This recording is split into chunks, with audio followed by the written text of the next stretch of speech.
To say that the 2024 golf season has been somewhat turbulent and confusing is a dramatic understatement. So, to wrap things up for this year, we reconnect with our friend Arron Oberholser from Golf Channel, and we hope to try to make sense out of all of it, including how a guy hitting balls over his house can attract millions upon millions of viewers to his YouTube channel. Hey, maybe I should try that.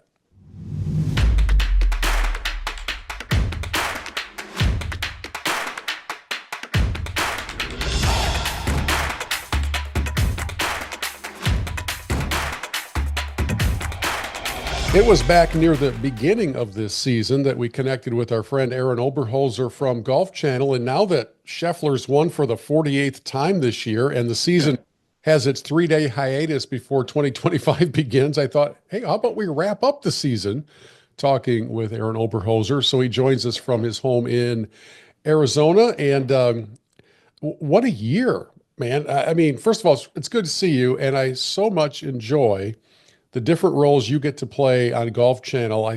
I really, from a distance, as somebody who's always admired the way that you comport yourself, man, I think you're killing it out there, and I hope your bosses feel the same way. Thank you, Bill. I appreciate it. It's always good to join you. Love coming on the show. I've loved coming on the show since we were doing it when I was on the Canadian tour. Wow, Almost, gosh, what is that, 26 years ago? that is wild. So it's been a long time. It's been fun. It's been a lot of fun, and it's been really cool kind of seeing my transition from a player Yeah. and now into this role with you as well. It's been a ton of fun. Hmm. And yes, I hope my bosses like what I do. That's absolutely true. I hope they like what I do because I love it. I'm enjoying it. It's challenging. It never ceases to be challenging, and I'm constantly trying to challenge myself as far as how can I get better in certain aspects of what I do, not only as a guy on the ground following groups as a walker, but as a studio analyst as well at the live from. So I'm always trying to figure out kind of different rabbit holes to dive down and get better in that regard. Yeah, we'll talk a little bit more broadcast near the tail end, but just a quick question. If they only let you do one of those two things, which one would you choose? The studio or on course? I started in the studio and I enjoy studio. Don't get me wrong. I do enjoy studio and it gives you more time to kind of expand on ideas and you can get a few more thoughts out there. But I love being inside the ropes with the guys. Yeah. I love it. I love walking with them. I love calling shots. I love watching the best players in the world up close. And so that's really my passion. And if I had to be honest, that was my passion coming out of college, as far as if I could do something after playing professional golf. And my career ended earlier than I thought it was going to. And, obviously I thought I was going to carry it on until at least my mid 40s, because that's when I kind of thought most guys were like, okay, if you can make it to your mid 40s on the PGA Tour playing fairly competitively, that's a dang good career on the PGA Tour. And so if I could make it to there, then I was like, okay, well, maybe I'll transition to television if I don't want to go play on the PGA Tour Champions. So I transitioned a lot earlier than I wanted to or thought I was going to, but it's been fantastic. So it's been a great second career for me, and I've enjoyed every minute of it. But I would definitely, if I had to pick between the two, I would definitely want to walk. Yeah. Yeah. Well, you've had the chance to do that this season, and as part of your walking duties, you have watched what I think is a season of historic accomplishment by Scottie Scheffler. In the modern era, where do you put this year for him versus, the best years of Tiger? I, Wow. I know it's almost blasphemy to even suggest the Yeah. comparison, Well, but 1 year versus 1 year, how does it stack up? Bill, I don't think you're far off on start. I mean, he's in rarefied air. He is doing things. I don't think it's hyperbolic to compare this season, if we take this season in a snapshot for Scotty, and we set it up against Tiger Woods seasons. You look at all the categories he was number one in this year, as far as statistically. I think it was over 40 at one point of all the statistical categories or something to that effect. It was at some point he had some crazy number of number one. He was number one in all these different statistical categories. Some of them overlap a little bit, but if you're counting them verbatim, and you want to be accurate. It was a lot. And so that's kind of what Tiger did. That's kind of what Tiger did in his heyday. He just dominated everything. And we haven't seen a dominant player of this ilk since Tiger. I feel very confident in saying that. Now, listen, he's not Tiger. Hang on, what? Lightning striking? No, we're good. Okay, no lightning struck either one of us when you. Yeah, I I know. just wanted to I make know. okay. I know. I'm waiting for it here in Arizona, which we don't get a lot of clouds. So that would definitely be the case if it was blasphemous for sure. Right. But I think that this will go down. It definitely is one of the more historic seasons for a player on the PGA Tour. You count the hero win. You look at the Olympic gold medal. You look at another Masters, and you look at the way in which he won these tournaments and the golf courses at which he won them on. In fact, you want to hear something even more blasphemous? I would, I would, I would be willing to debate that he won on more diverse golf courses than Tiger won on. Interesting. He Because can of win the short. Olympics, or He can win on short and tight. He can win on Scotty can win on long and wide open. He can win on everything in between.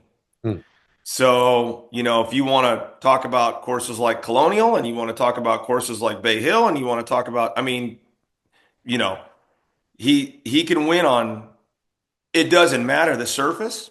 He can win on Poana. He can win on, now Tiger could do that too, obviously. He could win on Poana. He could win on Bent. He could win on Bermuda. Tiger could win on any surface. He wasn't like a surface specialist. hmm. But Tiger played kind of a set schedule each year. Well, you knew kind of, it was the time we called it a Tiger Tour when I played on tour. He stayed away from the Colonials. He stayed away from the harbor towns to a certain extent. Scotty doesn't. And Scotty wins at those places, as well as winning at Memorial and winning at Bay Hill. He wins on big ballparks and he can play small ball. And I could debate that this year stacks up maybe even better than some of Tiger's best years because of that fact. Now I'm not saying Tiger couldn't win on those, but he didn't. Yeah. He didn't play Colonial. He didn't. I think he played there 1 year and then said nah, and he didn't play Harbor Town.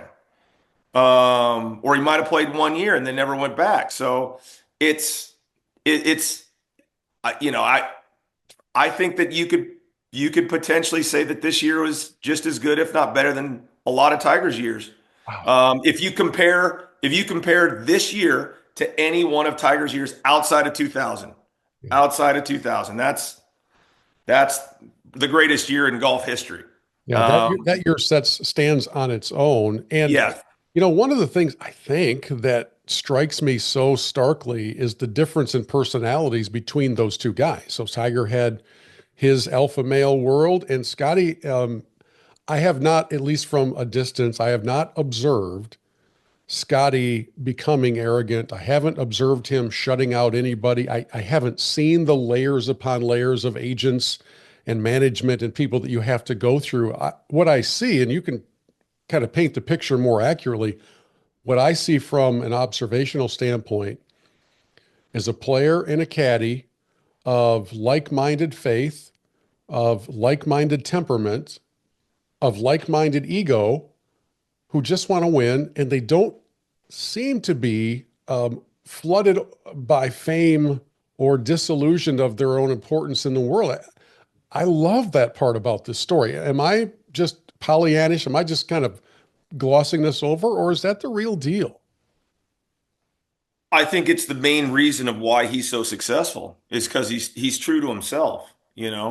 He's he's not trying to be someone he's not. Not that Tiger wasn't. Tiger was who he was too, and he was successful because of who he was. But you're right. They're two totally different human beings in the way that they've gone about things. Tiger could be very robotic and very even keel up and down the golf course, but yet Tiger was extremely excitable too in sometimes when he was admonishing himself for a poor play or giving himself, pumping himself up for a great play.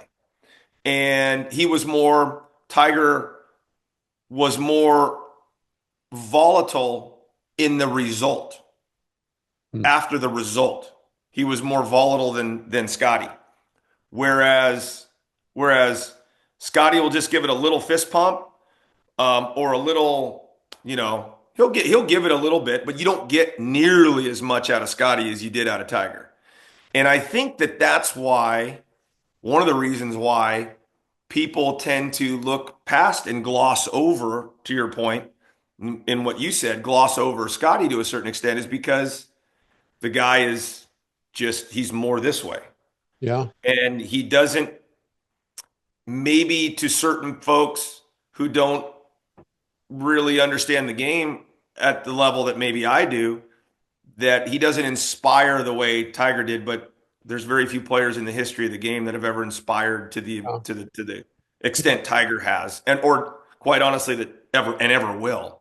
But again, you that's what makes golf so great. You've got all these different personalities, and if you don't stay true to who you are, you, you're not going to play your best golf, period. And this is Scotty staying true to who he is. Yeah, that picture of the differences in players. I'm flashing back to that iconic Nike commercial. It was a full 30-second spot that was simply Tiger's swing in ultra slow motion set to symphony music. He's in a dark Yeah. room, right? So it was just literally Yeah. the swing. I want them so badly to recreate that spot with Scheffler so that we can see his feet Yeah. and then just put them side by side and kind of come to the table with it takes all kinds in this game Yeah. because It those does. those swings could not be more diametrically opposed or one's just textbook perfect and the other one is homemade and working so stinking well that nobody can figure out how to replicate it.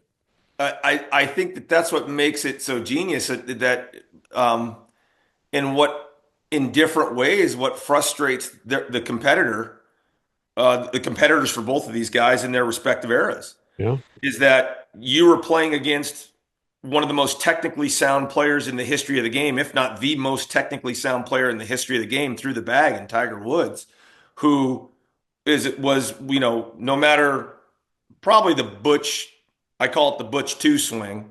I don't know what everybody else wants to call it, but I call it the one he won, basically the one in 2000, where it was just dumb what he did with it to everybody, dominated everything. And that Butch 2 swing was was probably one of the most gorgeous golf swings that has ever played the game, positions wise, how he created power, how he was able to still maintain at that speed a very stable club face through the ball. Um, and people, all of his peers at that time couldn't. It was like one of those you knew, he knew, they knew kind of things where as soon as you stepped to the first tee, you were under pressure to play your best golf, because if you didn't, you were going to get drummed. You weren't just going to get beat. You were going to get drummed and embarrassed. And so Tiger kind of did it that way, frustrated guys that way. Scotty, to your point, everybody knew why Tiger was so good. Yeah. It was visually apparent why Tiger was so good, because the technical prowess was brilliant And he was from ahead of the fitness curve before anybody caught up to it. 100%. And with Scotty, you look at Scotty and you're like, you could see that swing to a certain extent 10 miles down the road at the local muni, maybe. No offense to Scotty. With that big hip slide and kind of that funky move at the top that he's got where he gets it a little across the line. And, it's homemade. Hmm. But look at how many homemade golf swings. He's a throwback, actually. And that's what I love to see, is that in this modern era, with all the technical prowess and all the technical capabilities that these guys have, and the 3D motion cameras and the power plates and the pressure plates and all this stuff that they have, that and instructors and their instructors have, to be able to create perfection, really. And then you go into the gym and then, okay, well, you need a little more movement in your trail hip, and you need, You need more rotation there. You need more rotation in your thoracic spine. Well, your trainer can get that to get your golf swing exactly the way it's supposed to. To see Scottie go, no, I'm just going to go ahead and I'm going to slide and my feet are going to move all over the place and I'm going to look like I'm dancing on ice. Yeah. Same And teacher I've had since junior high, not changed. exactly, same teacher, and I'm going to drum everybody and show you that. And by the way, has the most stable club face from a foot in back of the ball to a foot in front of the ball of anybody in the last 20 years, including Tiger. That's why he's doing the things and why he's doing and why we're comparing him to Tiger. But he's doing it in such a different way, and that's what I love about this game. It's just that there's Scotty's just the absolute epitome of there's not just one way. Yeah, it's so stinking good, so fun to watch. I think such a purist when it comes to respect for the game, and a proper context about its overall importance. You'll hear him in press conferences, and somebody will throw out a question about his greatness, and he's not biting on that. He wants no No. part of that conversation, which I just really appreciate. And at the same time, when we have what looks like possibly the next great player for at least a decade, perhaps, Yeah. the tour continues to struggle with its relationship with fans because we went from don't make the cut, no paycheck, wow, that's really pressure, to monopoly money flying around everywhere. And now the reduction in opportunities for players to get their card, Yeah. smaller fields because nobody wants to assess a pace of play penalty, apparently. I don't really know why. So, can you kind of help make sense out of what I would consider to be a golden age of golf performance and excellence and a ridiculous Monahan era mangling of this opportunity that seems to be driving fans away in droves from the PGA Tour? I think that Liv has played a role in that landscape as well. I don't think that Yeah. we can't have this conversation without putting, in business, disruption is happens all the time. Yeah. PGA Tour lived for years without disruption. And now they get some disruption, some real what we didn't think anything of it at the time. And now we realize these guys are serious. All right. And they're not going anywhere. It doesn't seem like they're going anywhere. And so now we've got some serious disruption. And I think that um, it didn't the tour did not they didn't respond to it the way they needed to respond to it. They didn't take it seriously enough, Yeah. in my opinion. I think we know that going forward, or looking back on it, I should say, looking back on it, we did not take it seriously enough. Uh, Repeat that question again, because that's a really big, broad Yeah. question that I want to properly answer, but and have a good discussion with you. But I really need to understand the context. Yeah. So we're golden era of Yeah, competitive golf, and yet what appears to be a Monahan mangling of this opportunity to the point you kind of alluded to it at the first part of your answer. And by the way, I would insert a parenthetical question: which disruption came first, the Greg Norman led disruption or the Mickelson led disruption? And maybe destruction, but maybe they're in tandem. So the question is, how does golf recover what it has lost from the fans' allegiance? There was a time not very long ago where PGA Tour broadcast ratings were solid. I mean, they're not Seinfeld finale solid, but they're always going to be yeah, solid.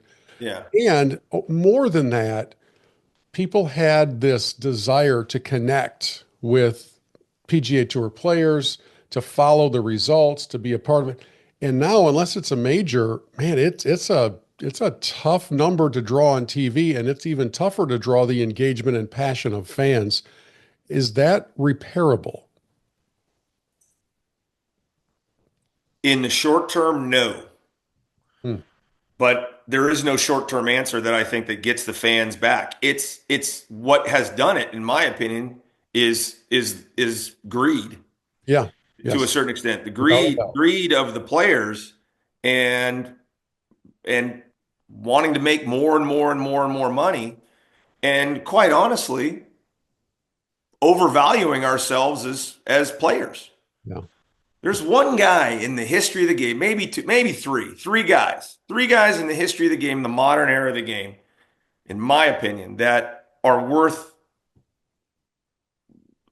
the money they're getting paid. And if you want to equate it to, if you want to equate what Nicklaus and Palmer, and those were the two guys, and obviously Tiger's the third in that group, in my humble opinion, those three guys are the only guys that deserve, truly deserve the money that the game can, whatever the biggest part of the game can provide for them. Yeah.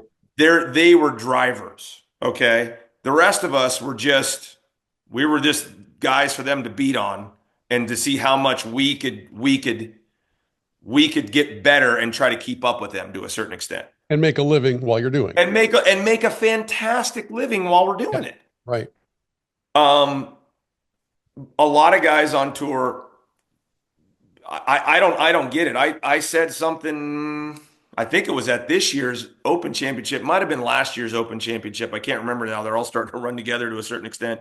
But I think it was actually at Liverpool when this was all going down and the players really wanted to talk about, they wanted to, you know, they were talking about how much they're worth and so on and so forth. And I deserve this and I think we should get that. And I'm like, I just go back to a story. I used to work out with a former NFL player who was an all pro and we'd be in the gym together, obviously doing very different exercises.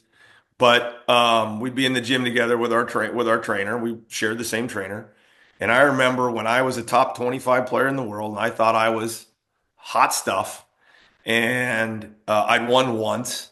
And you know, I said, man, I'm not getting paid as much as the 25th ranked player in the NFL, NBA, MLB, and not even in the NHL back then. And he looks at me in between sets, and he looks at me and he goes, dude, how many people are watching you on Sunday versus watching me on Sunday? And I went, oh, Yeah. you got a point there. And that's what I wanted.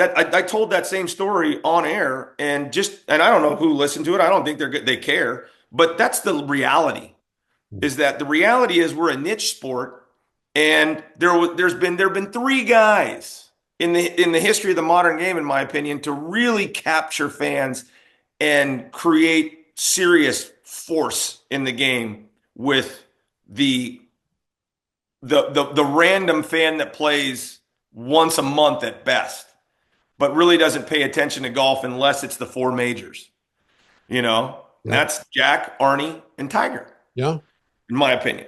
Yeah. You know, if there might be someone else out there, but I mean, you could debate there might be one or two other guys, but I doubt it. I don't think so. I mean, yeah, I'm sure people loved watching Ernie play and people loved watching VJ play during my era, and people loved watching Gary Player play. Not to give him his due because he was obviously a Hall of Famer, Lee Trevino, but you know, all those guys had great spurts, but they weren't they weren't as iconic. You know, Watson obviously they weren't as iconic as Jack, Arnie, and Tiger. And So, so I have a hard time with these guys, and especially certain guys who haven't even won a major, coming out and saying we deserve to get paid more. yeah. Well, no, you don't. No, you don't. You deserve to get paid what the market says you deserve to get paid.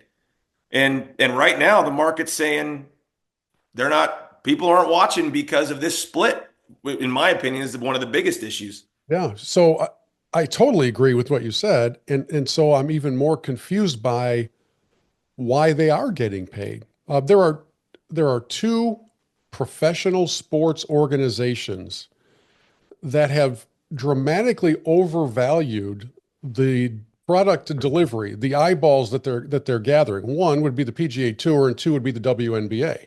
And in both cases, the players are demanding and getting figures that would, in a normal business world, would make no sense. You would just never do that because you would literally be dooming yourself to a bankruptcy at some point.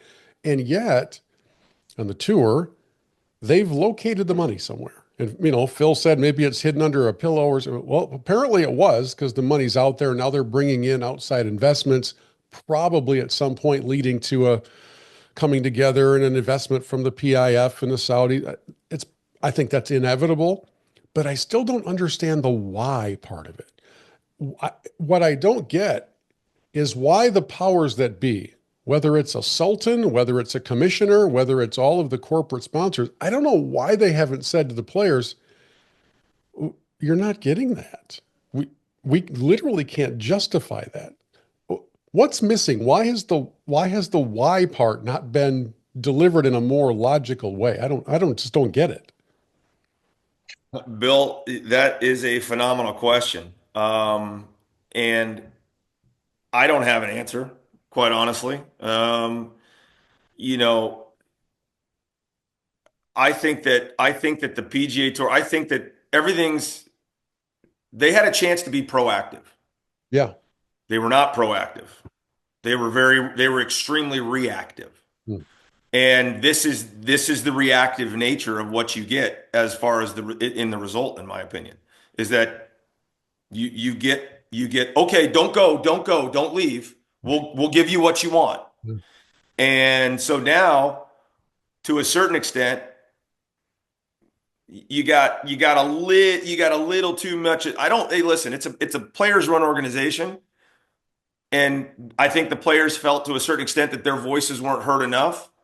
But there needs to be checks and balances to a certain extent, because we can't have the inmates running the asylum 24/7. You got to have some people who have good common business sense.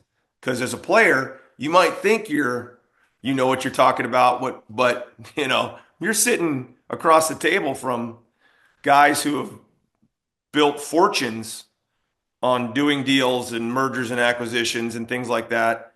You hit a little white ball around a field of grass. You're out of your league, son. Sitting across the table from some of these guys. Right. You got to pay attention to a certain extent, but at the same time, um, you I think that it's a very difficult and very um, big subject that's hard to give a real hard and fast answer to, Bill, to be very honest with you, because I think that there's so many different things and tentacles at play here, coming from different areas, and there's a few different psychologies involved, in my opinion, that are kind of conspiring to a certain extent to turn us into tennis, Hmm. and where basically all you care about, if you're the general fan, are the four slams, and no one knows what's going on. I don't know outside of Indian Wells, which is a big one down the way, and the only reason I know about that one is because it's a 4.5 hour drive away from me here in Phoenix. I couldn't name another big tennis tournament Well, yeah. outside of the slams. Yes, and to follow on that point, I love what they have done in Detroit at the Rocket Mortgage Classic. Right? It's on a historic golf course. It's not a hard golf course for these guys, but the community rallies. They sell the tickets out. The place is packed. It's not a major. It's not an elevated event, and it is so incredibly overlooked slash disrespected by the tour, the schedulers, the players, and the overall treatment that it receives. I think it's just a shame. But to your point, if you're headed towards this world of the stratification of if it's not a major or the players or maybe Bay Hill, good luck to you guys. You're going to be drawing test pattern ratings on TV while we get ready for our next event. We're going to ship the bleachers ahead to to the next. Well, I it, don't know it how you manage that, and then they come back to the sponsors like Rocket, and they want more money from them, and you're well like, in my I know in my opinion, the way I look at it is, the way what the players are doing right now is they are continuing to basically tell everybody that there are only four big tournaments a year, yeah, that the PGA Tour and or Live do not own, may never own probably won't, and everything else just is window dressing and that's it. Yeah. That's what they're doing. They're cannibalizing themselves to a certain extent, from what I can see, from a business standpoint. Because the more you do what they're doing, and you have these 70-player fields that where there's no cut, the farther you get away from what I consider to be real competitive golf, which is the majors, 4 rounds, cut. Now I understand the Masters has got a small field. That's fine. I'm not saying you can't have small fields, but I want cuts of some kind. I want cuts. I want pressure on Friday. They're great stories. In fact, I can make the argument that the cut line later in the year, that Friday on Golf Channel, is one of the most compelling Fridays when you're following guys who are playing for their livelihoods. And the last 5 to 10 events of the year really, really matter for those guys, especially the fall. The fall events have been very compelling. And so when you're following cut lines for guys who are trying to keep their cards and are trying to keep their jobs on the PGA Tour. So I think that the farther you get away from the standard, which are the major championships, from a competitive standpoint and how it's set up, 72 holes, a cut. I don't care if, I'll be honest with you, I don't care if it's 100 guys or if it's 156 guys. There's still got to be a cut, and there still has to be a consequence for not playing well. And if the only consequence for not playing well is, instead of making $4 million, I make 150,000. If 150,000 for finishing DFL is a consequence, Right. Sign me up. sign me up. I like those consequences. I can do that. I can take those consequences all day long. So it's and you're not going to convince me otherwise. You're just not going to convince me otherwise. I don't know that you can make the argument that it's more competitive. No, less guys is not more competitive. Less guys is less competitive. I'm a wait and see on everything going forward in 2025, and we'll see what happens. But as of now, I'm not a fan of what they're trying to do in making the tour smaller and making fields much smaller. I understand the daylight issue, and I'm like, dude, just speed up. Yeah, thank you. So that's exactly what I want to speed up. I mean, you don't need a minute and a half to hit a golf shot. Go hit a golf shot. Both tours, the PGA Tour and the LPGA Tour, both have a major problem with all this. Probably the ladies a little bit more, but one of my favorite commentators / comedians and podcasters is Adam Carolla, and he has a mantra that he shares fairly frequently when he's commenting on societal issues. He said, "Please remember that all roads lead to narcissism. At all times, all roads lead to narcissism." And so a short time ago, the key players in the leadership committee, or whatever they call it, got together, and they had a choice they could have made. The choice could have been strict enforcement of pace of play policy, and they didn't choose that. Instead, those same guys who in many cases had come up through now the Corn Ferry Tour, the Web.com, the Nike Tour, whatever it was, they came up through those ranks. They fought their way, they grinded, they had all the nerves, they had the tears, they had all the stuff. Those same guys who have now tasted success decided to pull the ladder up behind them so nobody else could climb in. And man, when I think about all roads leading to narcissism, that's the picture I have in my mind now, because there are a lot of players who are really, really good, who have been doing everything they can to get to that point where they might get that card, that conditional, maybe it's conditional, maybe it's perfect. And now the goalpost just got moved. And now the 40-yard field goal is a 70-yard field goal. And it only happened because the successful players deemed it so. And I think that's one of the areas that leads to disconnection with the fans. I believe that will also lead to a disconnection with non-major tournament directors who are going back to their corporate sponsors and saying, Hey, John Deere. Hey, Rocket Mortgage.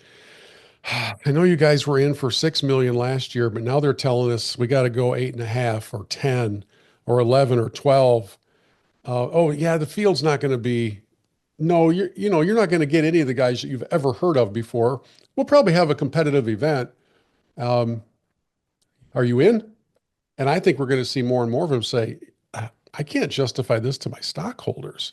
So isn't this kind of a going to eat itself up? This greed chases itself around and Well, eventually. that's what I mean by it's the guys with their decision making, and to a certain extent that they're cannibalizing. They could be potentially. We could be at the beginning of cannibalizing themselves Yeah, and the tour, and to where it gets down to um, a certain amount of events for a certain amount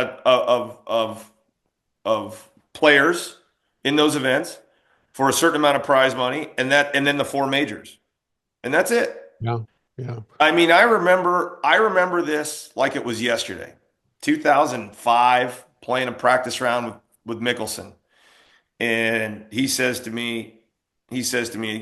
oh, at some point, it's gonna be, this was in 2005, mind you. At some point, it's gonna be 20 events plus the four majors. Now remember, he's putting it in 2005 money terms, okay? So Right. just push the money up even farther. We're going to be playing 20 events plus the four majors, 24 events tops, spaced out, and we're going to be playing for $10 million a week, and there's just going to be 75 players and no cut. And I said, Phil, don't. Well, we're doing that now. It's the World Golf Championships. We got 4 or 5 of them a year. He goes, yeah, it's going to be every event, is what he tells me. Tell you what, he wasn't wrong at So, this point, because that's exactly where it looks like we're headed to me. So, and he's, whether you like it or not, I don't particularly like it. I don't want that, but the bigger players and the guys who have the bigger say and have the loudest voices in the room, they're the ones that are pushing for this, and that's pretty much 1% of the tour. yeah. And they're the ones kind of controlling the whole thing from what I can tell right now. But the guys, the rank and file, guys like myself, when I played, we don't have much of a say.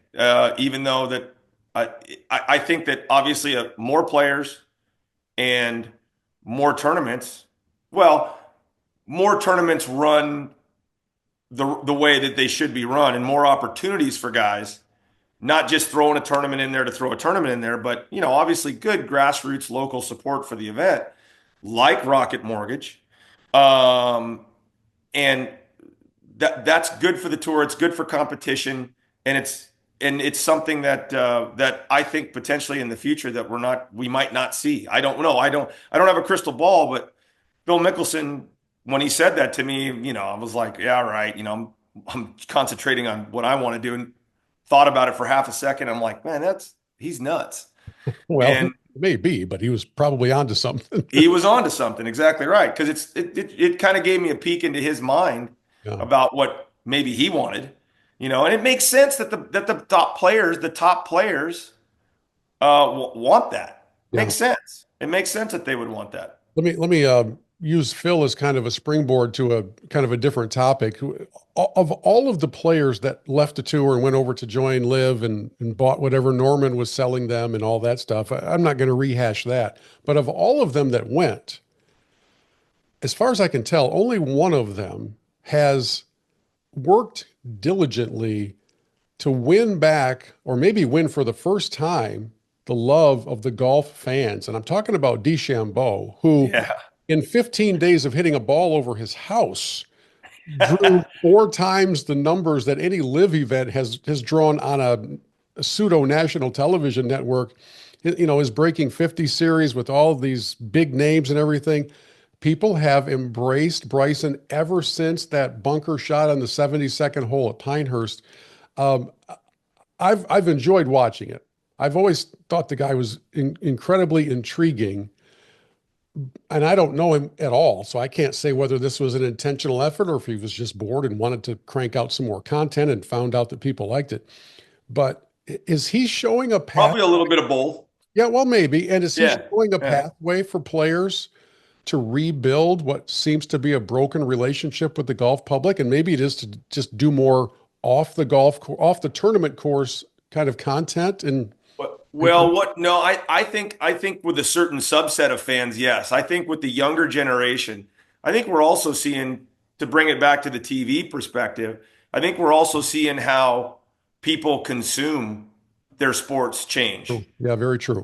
to a certain extent. And so, I know my boys who are 13 and 15, I mean, they don't watch a whole lot of linear television. Right. They get a lot of their shows on, they'll watch a little Netflix, they'll watch a little YouTube, they'll watch, unless it's a live sporting event, they're not watching linear television. They're not watching that. So they're streaming. And so, Will they watch the TGL stuff to launch when it happens here shortly? good question. I'm going to watch the first couple of them, I think, just to kind of get a vibe on what it's like, because I'm fascinated to see how it's going to look and how they're going to do it. Um, I think my oldest, who's into it, my youngest isn't into golf all that much at all, but my oldest plays and he's into it, and it's kind of a third sport. It's not his first loves, but I think he'd watch it a little bit because, to your point with Bryson, what he's doing is he's grabbing that younger generation on YouTube and Instagram, or the gram as the kids call it.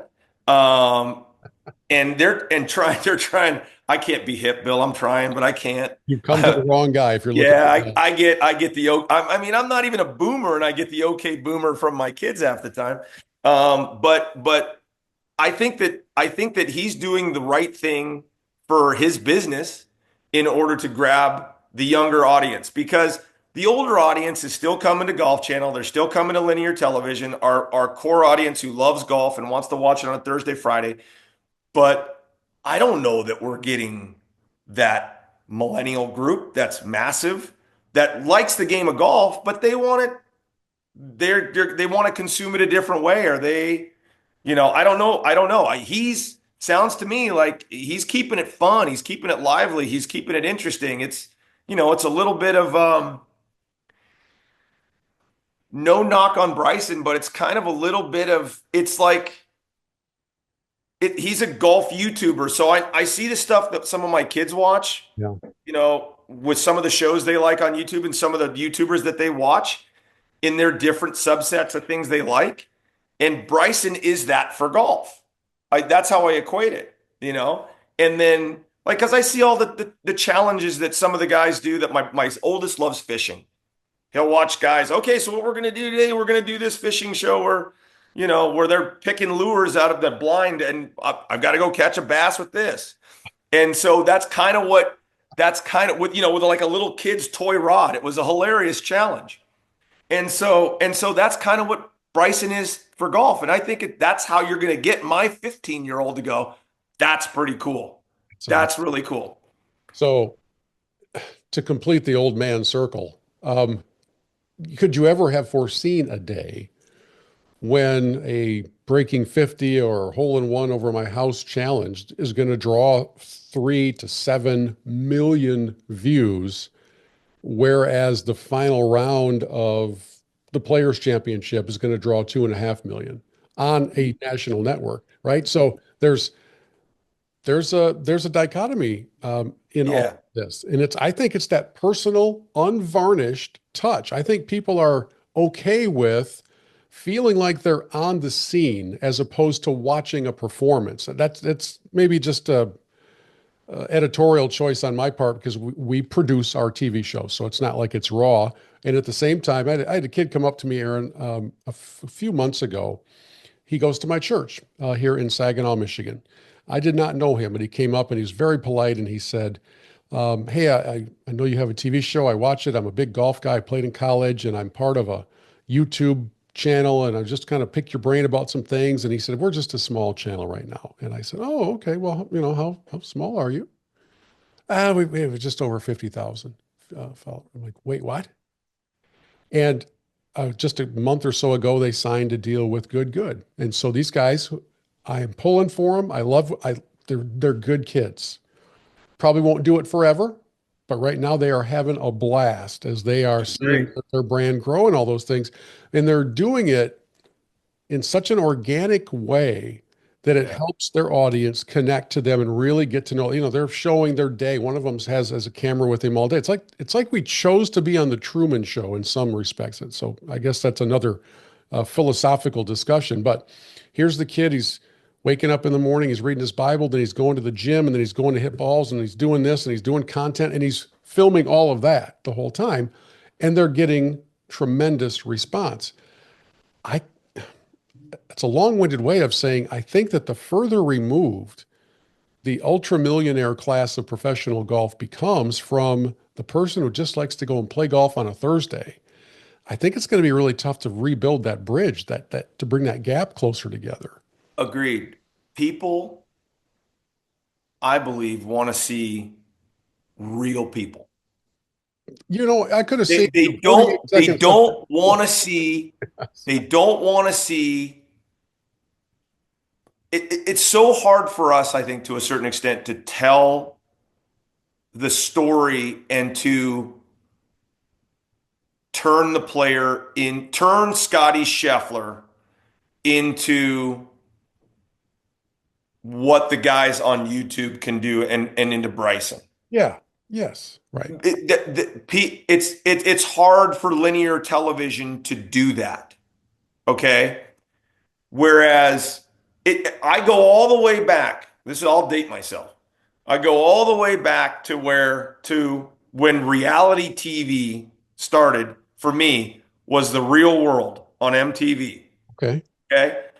That change, in my opinion, that changed everything when that show came out because you're watching or what you think you are. Obviously, in my opinion, whenever a camera gets around, you're never going to be who you actually really are, but to a certain extent.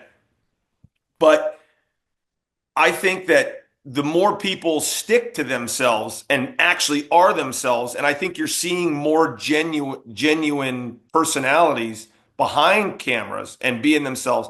I think that that's what draws this younger audience in. It's the not necessarily to a certain extent overproduced Right. kind of storytelling that sometimes we can do in linear television to a certain extent. Um, that's what I think we do a phenomenal job in what we do, but it's very different than what YouTube's doing. Right. It's very different than what YouTube's doing.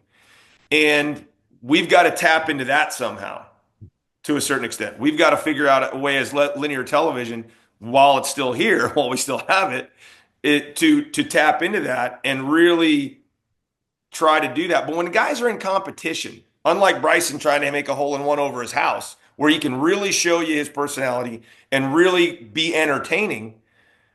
And I will give Bryson a ton of credit for this because he tries to be entertaining. What I saw at the US Open this year was phenomenal. Whether you liked it or you didn't, he was in the midst of trying to win a US Open, and the guy was entertaining. Stepping onto that 13th hole, the drivable one, Yeah. Right. and everybody was egging him on to take the driver, and he sits in there and he's having fun with the crowd in the middle of the US Open. Yeah.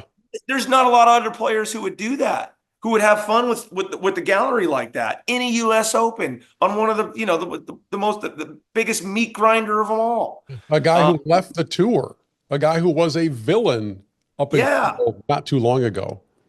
But this is the power of to a certain extent of YouTube, Yeah. of streaming, of non-traditional viewing that kids my son's ages are watching all the way up through kids, young adults in their late teens to early 20s to mid 20s to maybe even late 20s, who knows, maybe even into their 30s, that to answer your original question, no, I would have never guessed that someone hitting a ball over their home and trying to make a hole in one in their backyard green would draw millions and millions of views in golf. Not in a million years would I've ever thought that. And people imitating it at their own home, Yes, to their own yes, and I'm detriment. sure there's going to be plenty of broken windows in the next in the next few months.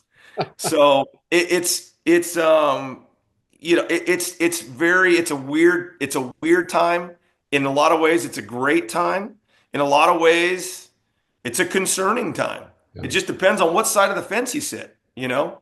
It's hard. It's hard. Like I said, when I had a hard time answering that one question, it's hard to wrap your mind around it is. everything that's going on in the golf world right now. Yeah. It really is. There's just so much stuff going on, and you got this over here and this over here, and it's hard to just focus on one thing, which you always were able to do because the PGA Tour was as consistent as death, taxes, and the sun rising in the east for the longest time. And now you mentioned a moment ago that golf fans just want to see real people. And for me, as we kind of wind down our time together, for me, the lasting image of what a real professional athlete looks like in a real moment, strangely enough, came off the golf course. And it came in a press conference the after the round on a Saturday at the PGA Championship, where Scottie Scheffler sat in the media center and, though he didn't intend to do so, began to very slowly and methodically and therapeutically talk through the events of a day that started with him being arrested by an idiot detective. And you sat there and you're like, oh, if he had layers of agents around him, there's no chance he would be this forthcoming in this moment. We are seeing somebody's heart and their nervousness and their anxiety all come out now after he held it in all day. And I thought that's real. I mean, that's just real stuff. And I think the game, I'm not suggesting the game would be better served by poorly timed arrests, but by more candid moments like that, where you can really hear what makes a guy or a lady tick, and kind of feel like, even though you're not going to dinner with them, that you're getting to know them a little bit more. Probably full circle in our conversation, we started talking about the dominance of Scheffler, and I end with just another appreciation for his personal touch that he brings to everything. And golf will be in a much better place if we have more of that and less of the monopoly money as our primary focus. And you and I could easily do several hours of this together. I thank you. Yes. We've been talking for a bit, and I appreciate the time and hope all is well with your world, especially as Golf Channel kind of gets spun off and nobody knows what that means yet, so we won't even guess. But it never stops being a fascinating world in media and golf, does it? Always on my toes, my man, in one Yeah. way, shape, or form.